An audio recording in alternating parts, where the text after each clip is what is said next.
welcome to another Warhammer 40,000 battle report here at Slider Games. Today we have a 1,500 point battle between my Tyranid Hive Fleet Baraxas and the Tau Empire. In this we are doing a Tempest of War battle. Our objective today is Vital Ground. So this is one, control your home objective, you get 3 points, control objectives in No Man's Land is 4 points, and controlling your opponent's objective is 5. And then in every battle round, you get a point for each unit you destroy up to a maximum of 3. We've got a classic Dawn of War deployment. So the Tyranids have already infested this city. We're right at the edge, but they are already within the city. Perhaps a Genestealer Cult has called us in to the area. And then we do have a mission rule today, supply line. So you only get your CP at the start of the command phase if you control your home deployment zone. So controlling that home spot and keeping the enemy away will be important for points and for CP. And our objectives, we've got 2 down here right on the edge of the city. This is in a deployment zone there by that gap in the wall. And then we've got one right here in the center of this fancy archway. In the back by the little cans there of fuel or something. And then one back here by this crate. So that is what we're fighting on. It's interesting because these 3 are like grouped together, and then there's a pretty big gap to these 2, which are kind of nearby. So that's pretty cool. And controlling the Tau, Justin has returned with your Bork'an Sept. Yep. Commander Storm Strike is back, trying to clear out the Tyranid invasion. Yes. So this is actually, we've filmed a game before, and then there's a narrative campaign happening at our local gaming store, and we played just last weekend, actually. Yeah.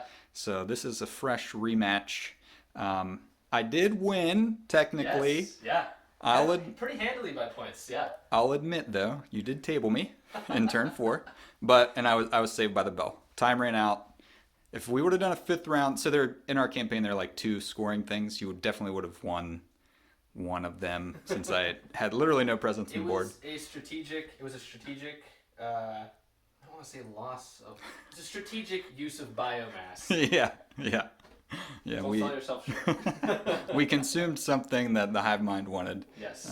But yes, so it was a good game. It was very close until points I had, killing stuff you had, which will make for an interesting one with this because it is about killing stuff. That's how you score points. So yeah, should be pretty sweet. We're losing focus. There we got it. Okay. Sweet, but I'm excited. Your army is beautiful. There are Kroot here today. Yes. Love to see the Kroot on the battlefield. So let's look at the armies. This is exactly 1,500 points of Hive Fleet Baraxas, my custom Hive Fleet. We are a splinter of Hive Fleet Kraken, so we do get an additional -1 AP when we charge. And we've swapped out the second trait to give them +1 to their charge rolls. So we are mainly focused on melee combat, and as you can see here in the center, Psychic Might. Today we do have a Tyranid Prime, which I've not brought before, since we are using the Arcs of Omen little detachment thing here. So I only have 2 squads of troops this time, 2 warrior squads. But back to this guy. He has a Death Spitter and dual bone swords. He also has adrenal glands to give him +1 strength and +1 to his advance rolls. And I did give him the relic, the Passenger. So he gets an additional +2 to advance rolls and +2 to his charge rolls. So he will be looking to get into combat with some of his pals, perhaps. Our warlord today, though, is the Neurothrope. He has direct guidance, so he can select one of the warrior squads and give them +1 to hit for the whole turn. He also has Paroxysm and Catalyst as his psychic powers. We do also obviously have Smite and then Synaptic Lore, which is the Kraken-specific one. We'll get into those if and when we cast them. Behind him are 2 squads of 3 Zoanthropes who have Psychic Scream as their power, but they're going to be doing a lot of smiting, hopefully, rolling some big numbers there. And then we have 3 squads of 5 Genestealers. So elites are my Arcs of Omen detachment compulsory selection. So 3 squads of Genestealers, 2 squads of Zoanthropes to give me 5 units of elites here. They're bare bones, no upgrades, so they're just going to be probably in strategic reserve, trying to pop out and eat some stuff. And then we have a Tyrannifex with Acid Spray. He also has Dermic Symbiosis, so he has a 4-up invulnerable save, but Bork'an can ignore that, but we brought it just in case. And then a Trigon. No upgrades on him either, so no adrenal glands or anything, so he is just strength 7. But he will be burrowing underground coming up trying to destroy the Tau backlines. But that's it. 1,500 points of Hive Fleet Baraxas. This is exactly 1,500 points of the Bork'an Sept. What do we got? So, we'll start with Commander Stormstrike. She has her typical kit. She has a high output burst cannon. She has the DW02 prototype burst cannon, which is special because it allows ignoring of feel no pains and wound limitations. Yep. And wound reduction. Though it is only 1 damage, so the wound reduction really doesn't matter. She also has a fusion blaster and a shield generator. And her warlord trait is Seeker of Perfection, which gives all of her attacks an additional AP. And has the potential to do up to 3 mortal wounds in the wound phase, each phase, with 6s in the wound phase. On top of that, she has Overdrive Power Systems as her relic or her signature system, which allows me to pick 2 of her weapons, and they get +1 to wound when they are within half range. The 2 weapons that I'm picking for that are the high output burst cannon and the DW02, since neither of those are relics. Nice. That's her kit. The only other special kit I've got here is the Cadre Fireblade. I'm trying something a little different with him. He's going to be taking an EM Scrambler. Oh, yeah. Which allows 2 things. It's a 12-inch area of denial for reinforcements and deep strike. And the second thing that it does is if an enemy unit is within 6 inches, I can choose them to basically be denied any benefits of aura effects if they're within that range. Other than those 2, the Crisis Suits kits, they have 2 cyclic ion blasters each, and a plasma rifle to finish that out with a shield generator each. So they'll all have a 4-up invuln. There's no Iridium suit in this one, but the leader does have stim injectors. Okay. So that will be something that I can employ whenever he fails a wound save. So it might keep him around a little bit longer. But they'll be getting 18 shots with the cyclic ion and 3 shots with the plasma. Sweet. Broadside's carrying exactly what it looks like he's carrying. He's got the 2 high-yield missile pods and the twin-linked SMS system. But he also has stabilized optics to ensure that he can, shuffle around as he does and still be useful. He's a slow boy. He is. He needs that. The Riptide has the ion accelerator, as well as it also has twin-linked smart missile systems. For its 2 systems, it has EWO, which is the early warning override, allows Overwatch for free, and hits on a 5-up instead of a 6-up. And it also has target lock, which negates light cover. Yeah. Also to mention, Cold Star comes standard with a target lock, so she also has that. Yeah. The one other thing I'll mention is I'm doing something a little weird with my Fire Warrior squad back there. I know that you don't see these a lot, but we've got our favorite little trash can drone. We got the missile turret. It's going to be using an SMS system. And we might see them set that up at some point if they can stick around long enough to set it up. Yeah. Other than that, I've got a Kroot Shaper, which is a newer one that actually, I think I brought that last time. The thing I didn't bring last time was the Kroot Hounds. So Kroot Hounds are coming out. Maybe to be a little bit of a appetizer for the the Kraken splinter. But I've got some drones scattered throughout the list. The Riptide is bringing the shield missile drones. Commander has some shield drones. And then my stealth team and my crisis team each have marker drones. Yeah. So I got marker light support kind of spread out through this list. Sweet. Beautiful stuff. As always, I love, you got some Goivesa in here, some human auxiliaries mixed in with the unit, and then, the Kroot are beautiful. I love their, face paint and stuff. It looks so cool. All right, sweet. So that's 1,500 points of Bork'an Sept with a Devilfish. Oh, and a Remora. Call that out there. You don't see those very often. It will be in her new rules. Yeah. Deep strike. Yeah, because it is technically an aircraft, so it would either have to be in strategic reserves, but it does have a special rule where it can deep strike. So that's probably what will happen with it. But let's go to deployment. Deployment has concluded here for us. Over here on the Tyranid side of things, I do have 2 squads of Genestealers in strategic reserve, and my Trigon is burrowing underground, so deep strike reserve for him, basically.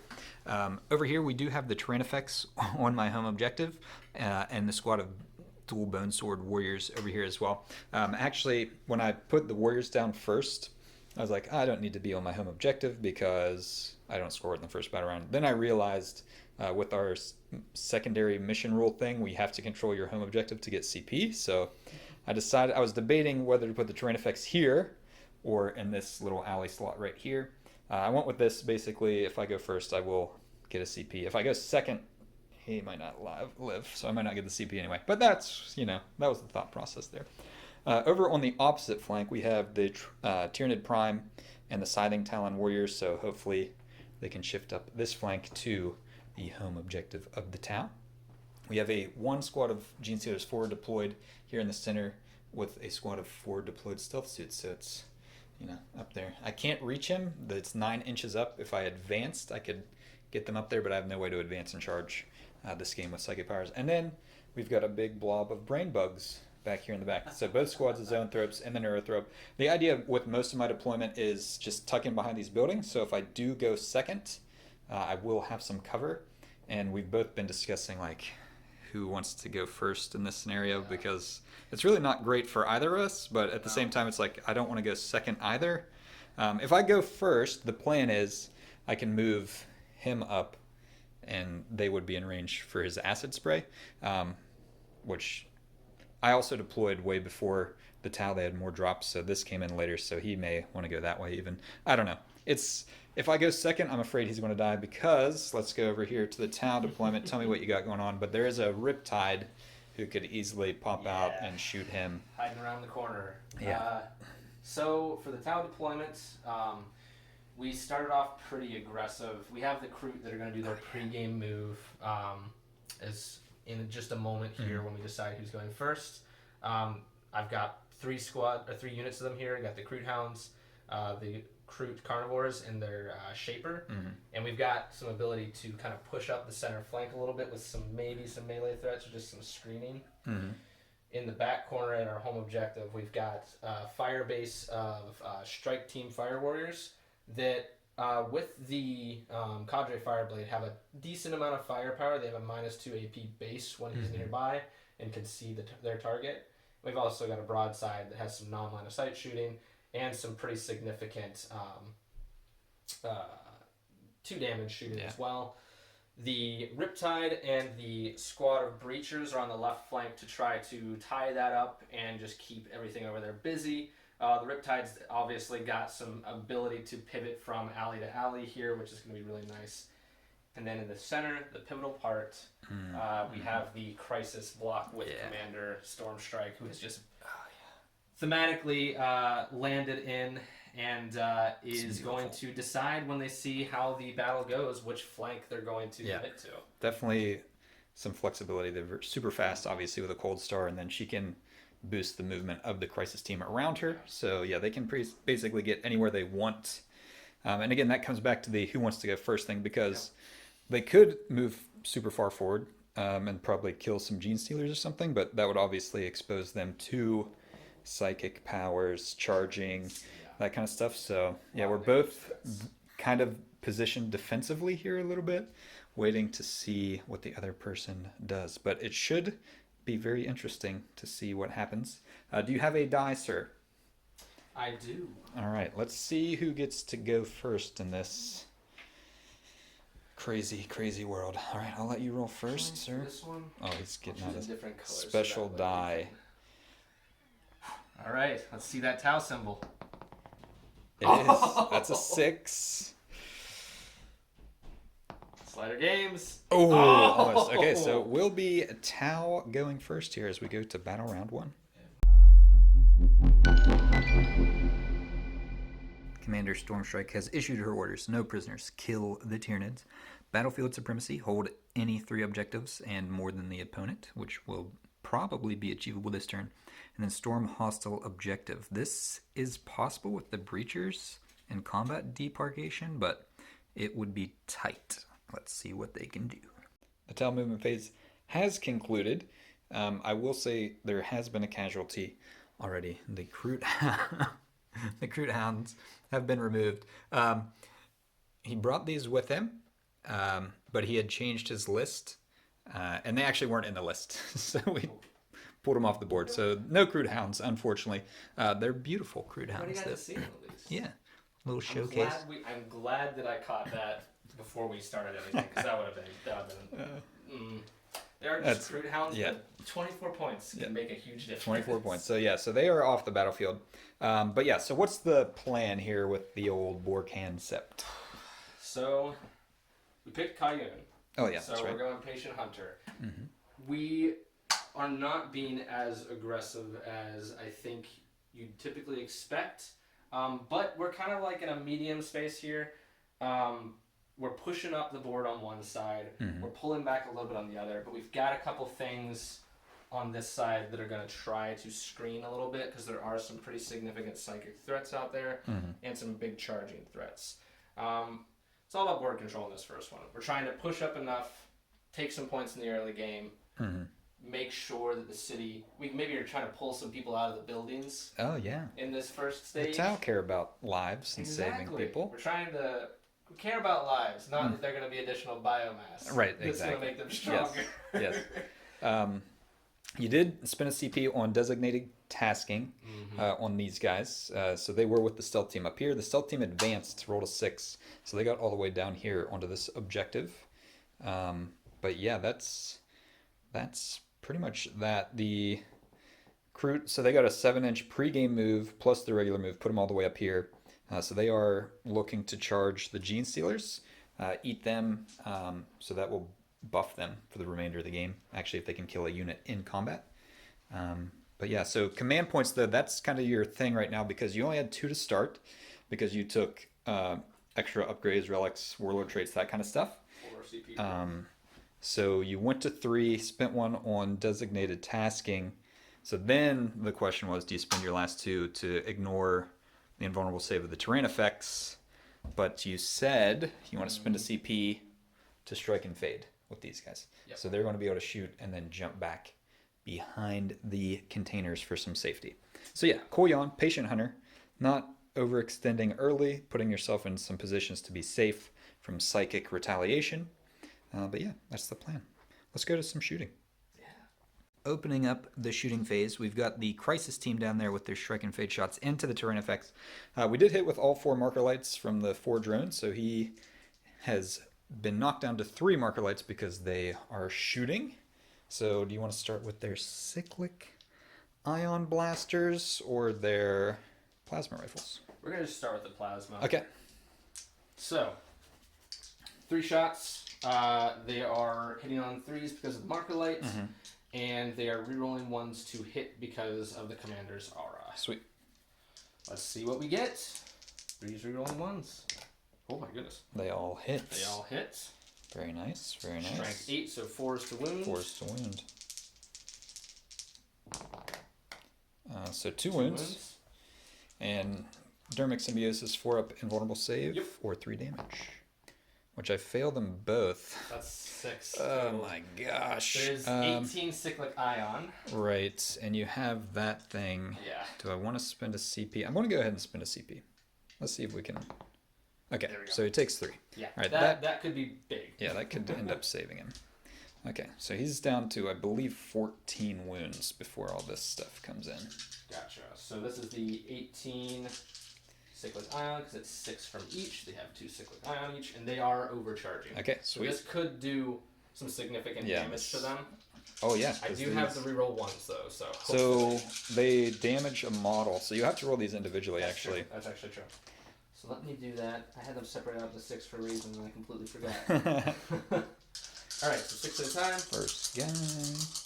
We'll say that we'll start with the 2 Shas Wees, and we'll go to the Shas Bright. Cool. All right, so looking for 3s, rerolling 1s. There is 1-1. a 1. So we'll take out that 2. That just drops. And then this this 1. Okay, so we got hit. 5. 5 so far. Hold those here. Next one. 3s rerolling 1s. There's one, 1, two couple 2s drops. that time. Do we want to count that 1? That's a 6. Yeah, Okay, that's good. cool. I'll reroll this 1. Okay. 4, so that's 9 so far. And then 6 more.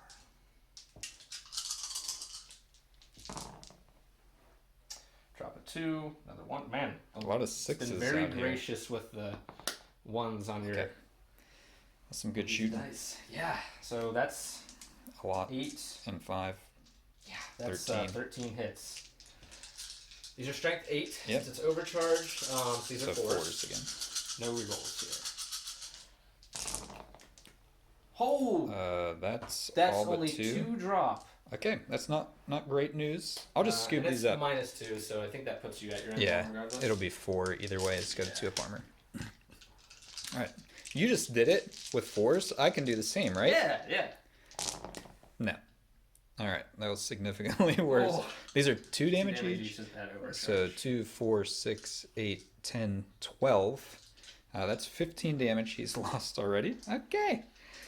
He's still alive. If I wouldn't have re-rolled, he would already be dead. So So that was a good choice. the CP commits another That gun was a to him. good choice. Oh my gosh. So, looking to finish off the terrain effects, the Riptide firing in.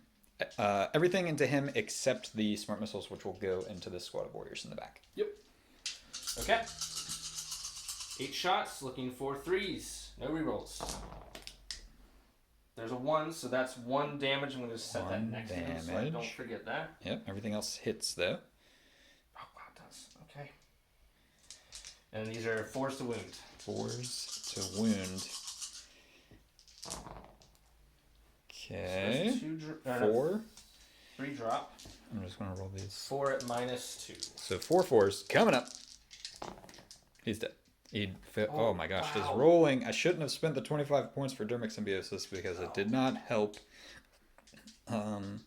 When they lash out, they actually don't hurt other Tyranids. Yes, So, so his explosion doesn't matter, but that is a kill. Smashes that building. Yes, yeah. Anybody that was in that window just got a bad day. But you did get a point for killing a unit, and that's also for grind them down.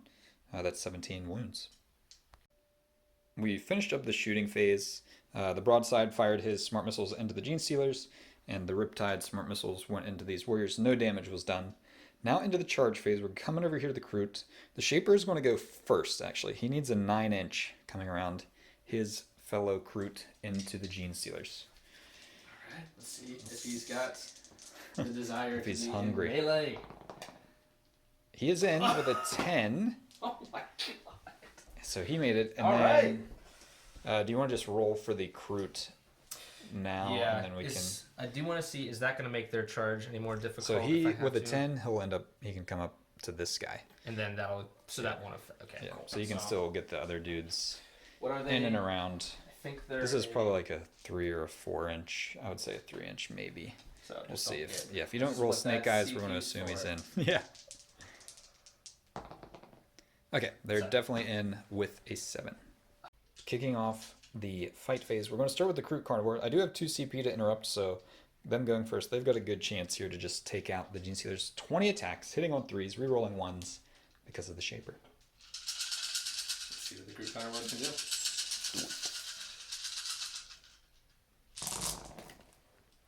That looks good. That's Couple 2s. 1. After rerolls, that was 15 hits. Strength 4, toughness 4, so 4s to wound. Force the wound. After wounding, it is 10 wounds. 4 up and vulnerable save in combat for Genestealers for the Hive Mind. They are... There's one alive. There's one alive. There's one alive. The Shaper up here. He hits on 2s.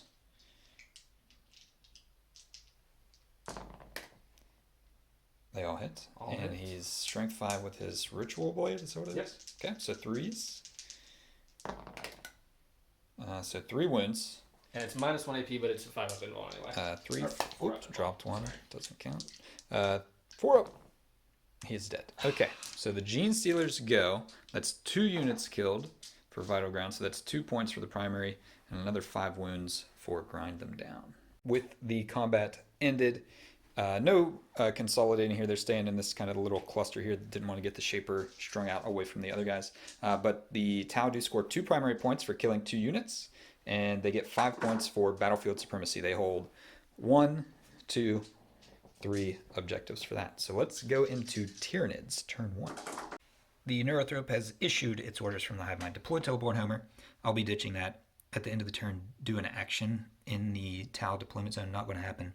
Capture enemy outpost. Also get to the Tau deployment zone. And then finally, behind enemy lines. Get into the Tau deployment zone. So big focus here on getting into the Tau deployment zone. The Tyranid movement is over. A lot of debating back and forth. It was a tough call for me. Okay, so there aren't going to be any charges this turn, unfortunately. But let's start over here on the right flank. So the warriors were here. They could have run out and got onto my home objective, but it would have meant certain doom at this point in the game. So I pretty much have to abandon that right now, and I have to focus on killing stuff. So moving them out here, they actually, let me get them on the camera, they actually can target the commander. It is the closest thing. The Crisis team are just slightly further behind it. So they came out here. They can shoot. Zoanthropes, Neurothrope advanced this way. They got a bigger advance. The Neurothrope only rolled a 1, so it had to tuck in back here. But they've shifted off to the right. This Zoanthrope squad is the one that has the buff from the Neurothrope, so they'll be rolling 3d6 when they cast their powers. I will also note this squad has direct guidance, so they'll hit on 2s. Over here on this side, I also had a lot of debate. It was like I could move up to about here, not shoot anything, and charge into these guys. But I do have Guide Mind as my synaptic imperative, so all my shots that are within 24 inches explode, 6s explode. So I advanced them for it. I actually spent a CP on opportunistic advance. So they're all in range of this squad down here to shoot them. The Tyranid Prime also advanced because he would have been stuck kind of back here with no real targets. So the debate then became, do I shoot the stealth team? Do I shoot these guys? I need to get into the enemy backfield. That's all my objectives, so I think I'm going to fire that way. But before all that, let's just go into our psychic phase. We are going to start with this squad of Zoanthropes smiting the Kroot. So this will be 2d6 plus 3, which is a 7, so a 10, not a super smite. So they'll take d3 plus 3. So 4 mortal wounds, so 4 of them die. Needed that to be bigger. Pop it from this side. That's 4? Yeah. 4 dead Kroot. Then the Zoanthrope can't see them anymore. Okay, so he's not going to... he will Catalyst the... okay, that passes on an 8 because he's +1 to cast. I'm sorry, on a 7. So they have Catalyst, but no smite from him. So these guys are going to smite into these. They do have the plus, so they get 3d6. Okay, so that's a 10, which becomes a 13. So this is d6 plus 3. So 7. So that does wipe the squad. Yeah. Okay, but there is a Shaper sitting there, unfortunately. Into the shooting phase. These warriors firing everything into the commander. I was debating shooting the Death Spitters into the Shaper, but let's just go for it. So D3 shots with the Venom Cannon for 2. Okay, these are hitting on 2. Okay. Okay, yeah, not going to reroll. Strength 8, so wounding on 3. It doesn't wound. Do I CP that? I have 3 left, and I'm not going to get any. That's the trouble. I'm not holding my home objective, so I don't get CP. This could kill a drone. Yeah, I'll CP it. Why not? It wounds. Okay. So that's 1 at AP minus 3. I presume that'll be on your shield drone. Yep. It's 2 damage each, so if it fails, it will kill a shield drone. All right, looking for a 4-up. Okay, it survived. All right. Now the 6 Death Spitters going in, hitting on 2s. You just have, oh, sixes explode. Sixes explode. That comes back. Wounding on threes. Jeez, strength Yes. 5. Okay, so they all wound at AP -2. All right. So These will be that's into your 6. drones, yeah. All right, I'm gonna do 1 damage each. Yeah. All right, I'll do 2 at a time then. So 4 ups. Alive. 4 ups. Okay, the 1 wounds. wounded. And we might kill a drone here. 4 up. Okay, so Got one more. I Okay, don't know why I rolled that one. It's 1. Okay, so you got a drone. killed a drone. Moves through. Killed a drone. We reviewed the footage. I did have a 6 to hit with the Venom Cannon, and my opponent has been gracious enough to let me roll a wound roll. It doesn't wound. Okay. So, yeah, so that's what happens. So we kill a drone. All right. That's one drone down. That's 2 wounds we got rid of on the commander. Let's go to the next thing. Last thing that happened for the Tyranids, all this unit and the Prime fired in, took out 6 Fire Warriors. They passed their morale with a 1. So with that, I kill 1 unit, the Groot, for 1 point. I score no secondary objectives, and I will be ditching all of them at the end of this turn because deploy teleport Homer, just not a realistic scenario. Capture enemy outpost. This, at best, if they survive, would be turn 3. And that's, I mean, there's all of this. So yeah, that's definitely no guarantee. And then I measured it up, and the only way I could get this unit wholly within the Tau deployment zone would be for 2 of the models to be destroyed, which legitimately might happen. But I could get this front guy wholly within, and then I could bring my Trigon in to score that in battle round 2. But my goal is to not have these guys dead, so I wouldn't be able to score that if what I want to happen happens. So I'm going to drop all 3 of my objectives. So with that, at the end of battle round 1, it is 6 points for the Tau, 1 point for the Tyranids as we head into battle round 2. These are the new objectives for the Tau. Still holding on to no prisoners, very close with that. Storm hostile objective, take the Tyranid home objective, and then bring it down. Ironically, since the Tyrannifex is dead, that leaves the Tyranid Prime and the Neurothrope both with 6 wounds. So this is going to be killing the Warlord, kill the Neurothrope. Tau movement phase has concluded. Units shifted over here. Riptide moved up to get some firing lines down the street. The Devilfish came with him. Elected not to advance onto the objective as there is a charge threat from these guys. And that's what I was trying to bait him into, was bringing the Devilfish down here so that I could charge onto my objective. But he didn't take the bait, unfortunately. So up here, firing down probably this squad of Zoanthropes is in a lot of trouble because we also have the commander, the crisis team, the broadside, all eyeing them up. Over here on this flank, the Cadre Fireblade and the remaining Fire Warriors shifted up and the Remora came in from reserve, trying to take out my unit streaking into the backfield. Yeah, but that is our movement for the Tau. Let's go to shooting phase. Shooting phase underway. Zoanthropes being targeted by the Riptide, firing everything he has into them. And 2 CP spent, so his Ion Accelerator ignores their invulnerable save. And they do have 2 marker lights on them, so these will hit on 3s. 1s are mortal. No 1s, they all hit. That's not good for the Zoanthropes. No, it is not. Strength 8, so 3s. 3s.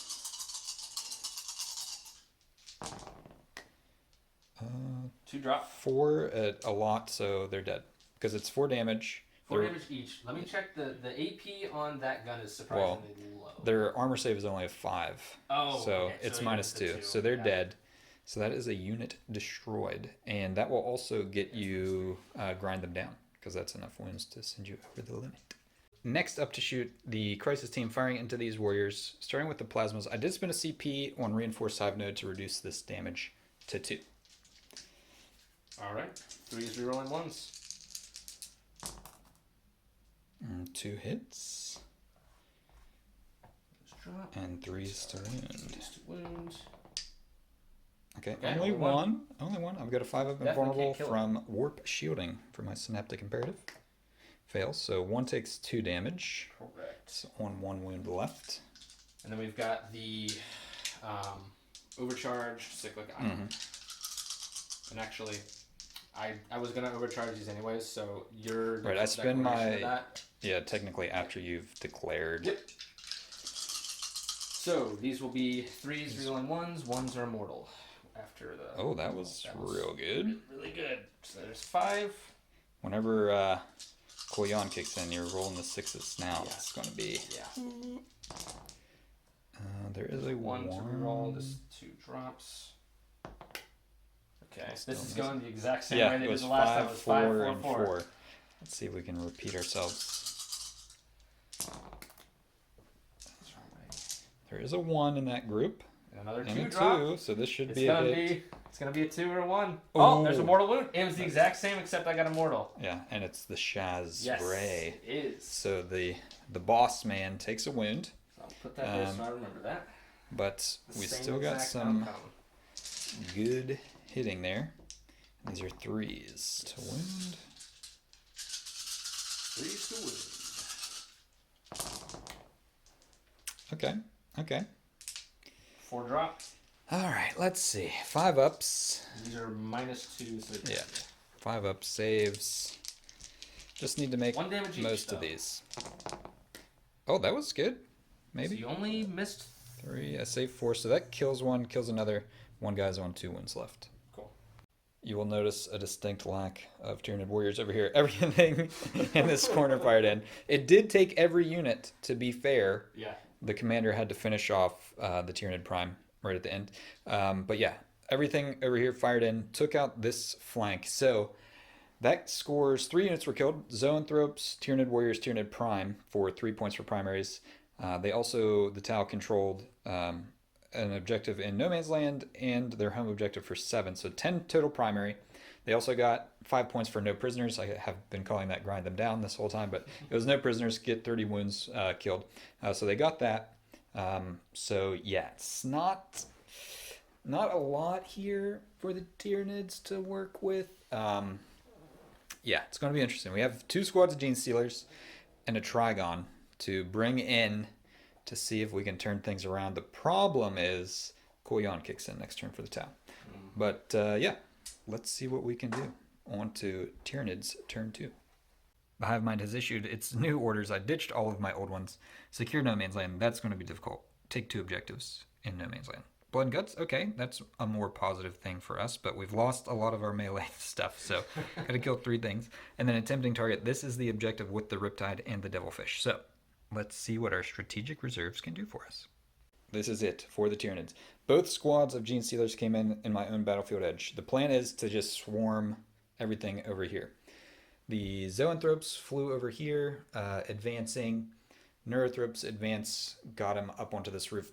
What I really wanted to have happen was, I have 1 CP left because I haven't been gaining them since I haven't been controlling my home objective. I was hoping the Zoanthropes would advance far enough that they could fly to the other side of this building, just to keep them safe from all this other firepower that's going to be returning. But I just didn't roll enough. The idea was I didn't want to spend the CP on opportunistic advance on them, because then the Zoanthrope would have been totally isolated. So the plan was if the Zoanthropes, the Zoanthropes, if they made it across, I would opportunistic advance the Neurothrope to join them. But yeah, because right now I can't... it's bad. So Neurothrope, he's worth 5 points if he dies, and he's very exposed up here. But it was better than moving him down along the street over here, because just further range for stuff. The Warriors moved up this way. We measured it up. They'll need a 10-inch charge into the Devilfish if they go up and over, or if they go around it. It's the same charge length. And both squads of Genestealers are going to need 9s. And that is, again, with my +1 to charges. So a 9 will give them 10 inches, which would be enough. And then finally, the Trigon. Eyeing up the Riptide from behind. So yeah, that's where we are. Let's go to Psychic Phase. After much debate, I'm going to start with the Neurothrope. He's going to cast Paroxysm on the Riptide. That goes off technically on a 12. so he cannot fire Overwatch. Then he's going to Catalyst himself, which that'll go off regardless, even with a reroll. Okay, so he's Catalysted himself. Now the Zoanthropes, they will smite into the Devilfish, which is a super smite, so d6 plus 3, so 6 mortal wounds on the Devilfish. It is down to... What's the Devilfishes usually? They have 13, yeah. So 7 left. All right, let's find some guns. Yeah. So, shooting is completed. He fired his Bioelectric Pulse. The Warriors actually, only the Venom Cannon could see the Devilfish. We fired in there, no damage was done. Rolled 2 1s to wound. So now we're going to the charge phase. We've got 1 CP. Trigon Prime into the Riptide. He'll need an 8 because of our +1. Spent Repulsor Impact Field, so this reduces that by 2. So he needs a 10-inch charge, but I've got a CP, which I'll spend. Gotta have it. Oh, it was close. It was close. All right, so now we go to... let's do the Warriors next into the Devilfish. They also need a 10. They fail.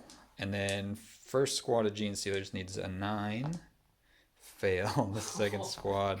And we fail all our charges. This might be the end of the Tyranids. Actually, what Did the Warriors charge? Yeah, they failed. I'm going to charge the Zoanthropes into the Devilfish. Because why not? They pass on an 8. Okay, so the Zoanthropes are in. The Zoanthropes charged in. They were able to pile in and consolidate to the Riptide, which ended up killing one of them, and they did no damage. So there is the way Battle Round 2 ends for the Tyranids. I don't score anything because I'm not in range of this objective. I don't control no man's land, and I killed nothing in combat, and I killed no models. So we get 0 point, or not models, but no units. So 0 points. The Tyranids have 1 point after 2 battle rounds. It's not looking good.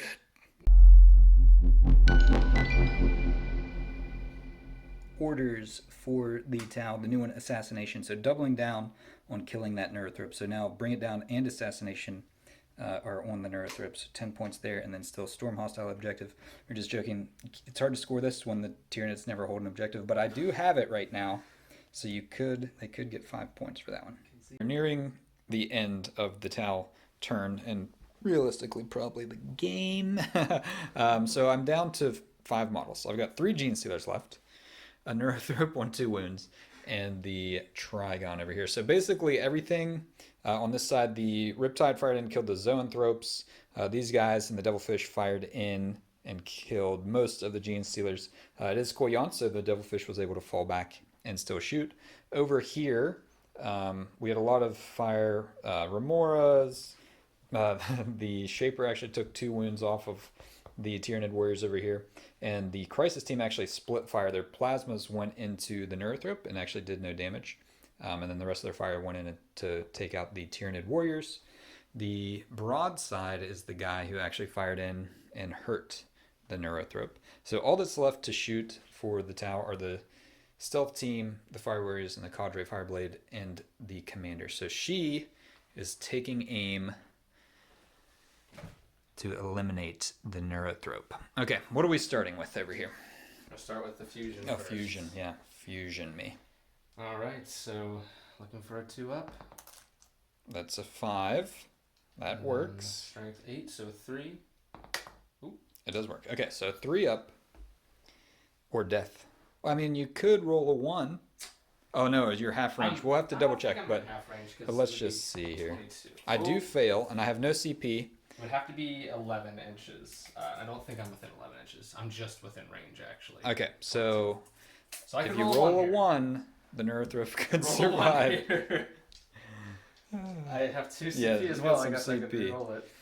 All right. Okay, the Neurothrop is dead. One lined up fusion. Yeah, it just blasts a whole heated death hole through its brain, and it flops over onto the rooftop and dies. This is the end, I think. We are at the end of the Tau turn. The Breachers charged the Genestealers. They killed one in combat. The other two killed four of the Breachers, but then the Genestealers rolled a 6 to fail morale, and then I rolled a 2 on the other guy, and he fled. So the Genestealers are gone. So that gives 10 points for the primaries for the Tau, and 15. You score all three of your, because you had capture enemy, not capture enemy outpost, storm hostile objective, which you got with that kill there. You had assassinate and bring it down, which were both on the Neurothrop. So that was a 25-point turn. So that will be the conclusion with one model left, a full health Trigon. That's where I'm going to call it. I scored 1 point. That's the lowest I've ever scored.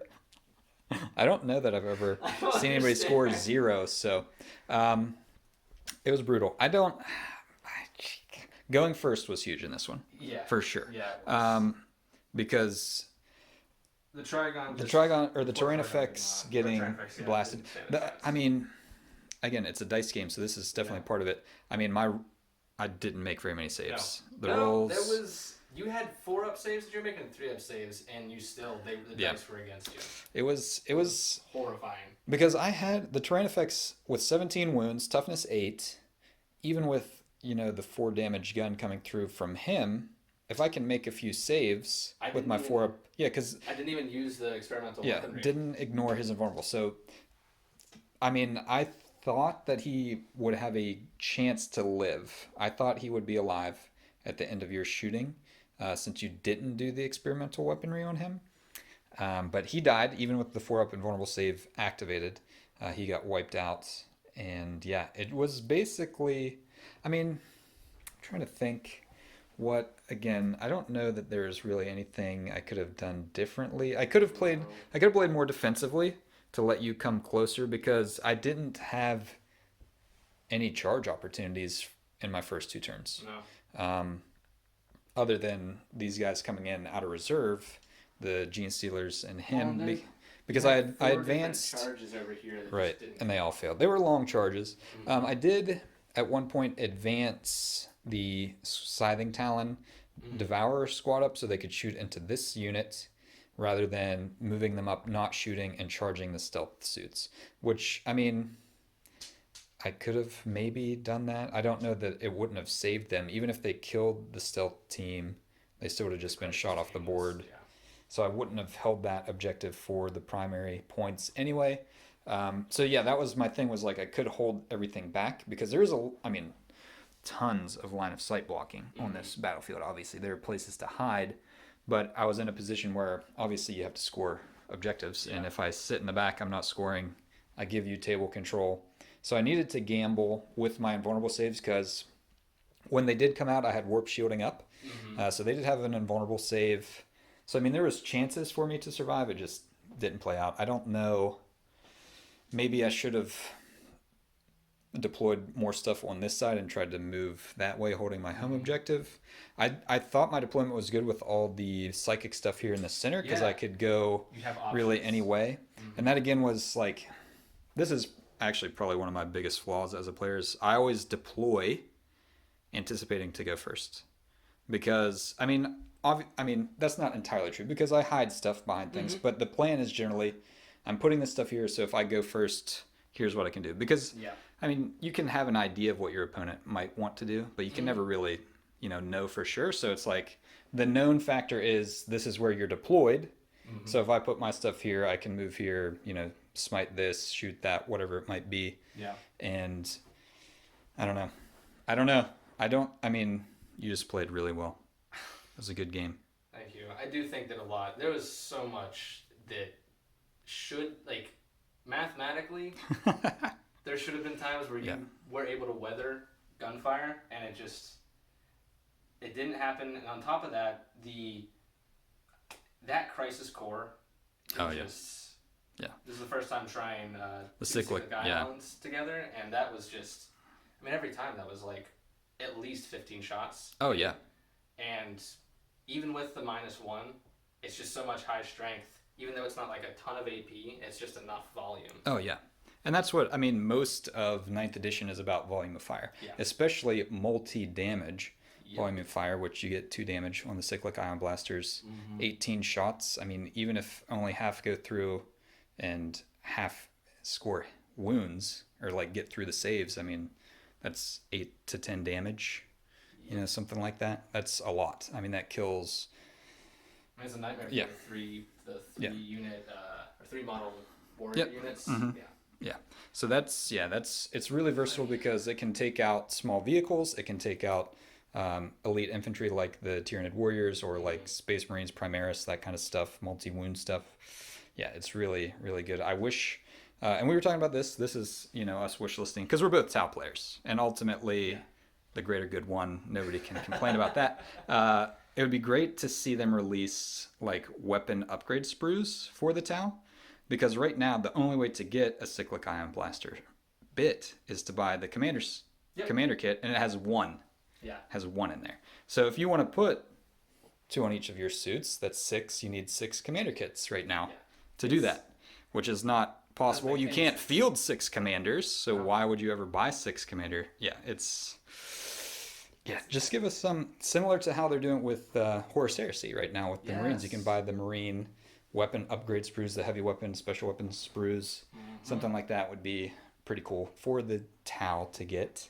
But yeah, I mean, I had fun as brutally as I was beaten. That was the top of battle round 3. I only had 2 turns. That was the first round of Cayenne. Like 2 turns. And that's all I have left. That was a bloodbath. I've said this before. Tau. This is how my Tau finishes a lot of games too. Is like you literally lost 1 unit. I killed your Kroot. That's the only unit I removed. Whenever a lot of my games end when I'm playing Tau where I'll have lost like 1 or 2 units. Now I don't always dominate the score because with Tau, especially when you're going Koyan and not Mont-Ka, is you really do have to be like you can't rush forward. So you stay back, you shoot stuff. So you might not always be scoring, but you are eliminating units from the enemy. Yeah. And that means later in the game they have less units that can score, they have less units that can hurt you.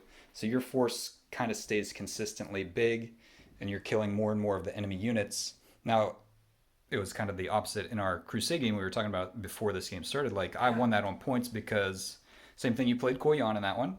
So you were staying back and you were killing my units, but I was scoring points consistently, which I was unable to do with this because losing the terrain effects with the Devilfish and the Riptide over here guarding this, I could have moved these warriors onto this, but they would have definitely died before they scored. So it was like, why would I suicide them there? And I couldn't get to any objectives. And we talked about this again in deployment and stuff. This was an interesting setup because we had 3 objectives like in this area, 1, 2, 3, and they're pretty far actually from these other 2 objectives, which are pretty close together. Yeah. So you played with just these 2 models and technically the threat of the breachers inside. Like I couldn't do anything with these 2, so I had to shift over here. And really, I guess coming back to things I could have done differently, I did send my Neurothrope and a squad of Zoanthropes that way. I should have just concentrated everything over here. Yeah. That, I guess, would have been something I could have done differently that might have helped. But again, it doesn't change the fact that I'm still losing units every turn. Like that squad of Zoanthropes wouldn't have been any more alive if there was a second squad there. Well, and you also have the fact that since that's your home objective, that was 5 points for me to stay on that point. So if you just left it, you're not getting CP. Yeah. You're giving me 5 points. So honestly, what might have really determined the outcome of this was the way that we deployed the objectives. Yeah. Me getting this side, and then the way that we pulled the cards. The cards, because you got my first turn. All three of my objectives were I had to be in the deployment zone of the Tau, and they weren't ones that I could get rid of. I actually drew another one that was, I can't remember what it was, but I drew one of the cards that was, if you draw this in the first battle round, discard and draw again. Yeah. And I actually drew that, sat outside, drew the others, and all 4 were things I had to be in your deployment zone to get. So, and that's, I'm not complaining about that. That's what I actually love about Yeah. Tempest of War is So the kinda variables. crazy. So you have to be prepared for all of these situations. And I had reserves and deep strike available.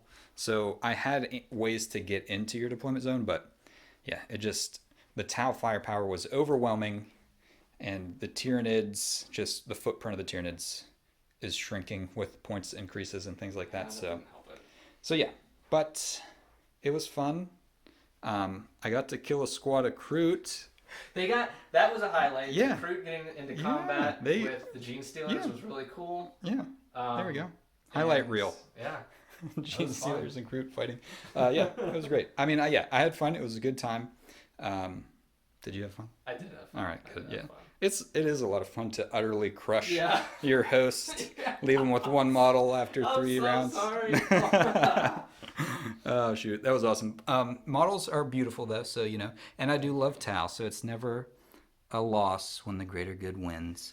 So yeah, awesome. Thanks for coming. Thanks for watching. Thank you for having me. Yeah, and yeah, thanks for watching out there. Subscribe, like, leave a comment. Tell me about the worst, most brutal beatdown you've ever received in Warhammer 40K, and we'll share some sadness together. All right, but yeah, thanks for watching. Have fun.